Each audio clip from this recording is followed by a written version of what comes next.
The new Surface Book 2 is particularly a follow-up to the first, yet the scene for Surface gadgets has changed a little now that Surface Laptop has arrived.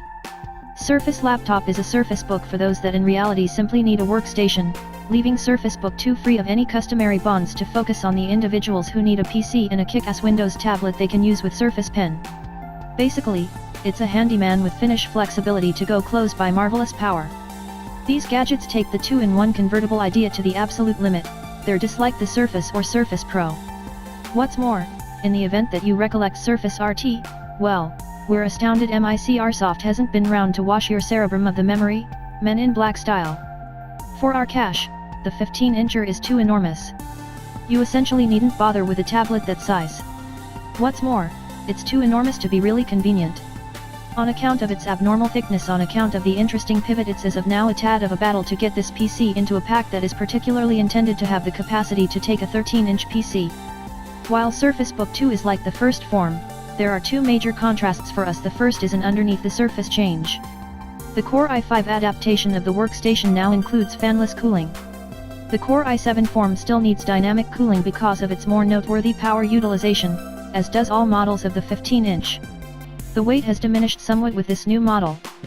312mm x 232mm x 13mm, at its most slender part, Surface Book 2 is somewhat littler and more slender than its forerunner, and it weighs 1.6 kg contrasted with the first's 2.0 kg. Surface Book's primary issue is that it feels cumbersome contrasted with numerous thin and light PCs, and most prominently the super thin MacBook Pro.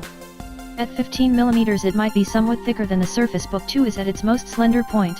However, while the MacBook Pro is uniform all through, the Surface Book 2's pivot implies that it is significantly thicker there on account of that support pivot. You do get accustomed to it, however, and it enables you to position the screen at some sprightly points. Surface Book 2 is certainly an execution suggestion with a sticker price to coordinate. The base model isn't too awful, yet given that it doesn't have a committed GPU you would be pardoned for suspecting that you require the updated demonstrate that expenses a not negligible £500 more. That is a significant jump. The base-level Surface Book 2 13.5-inch show gives you a 7th generation Intel Core i5 CPU, 8GB RAM, 256GB and incorporated GPU for £1,499, or $1,499 USD, around $2,600. In correlation, the Dell XPS 13 costs significantly less yet doesn't highlight a similar level of parts. It begins from £999, $799, $1,899 for a double-center Intel Core i3 CPU, 8GB of RAM and 128GB SSD stockpiling matched with a Full HD, Infinity Edge screen.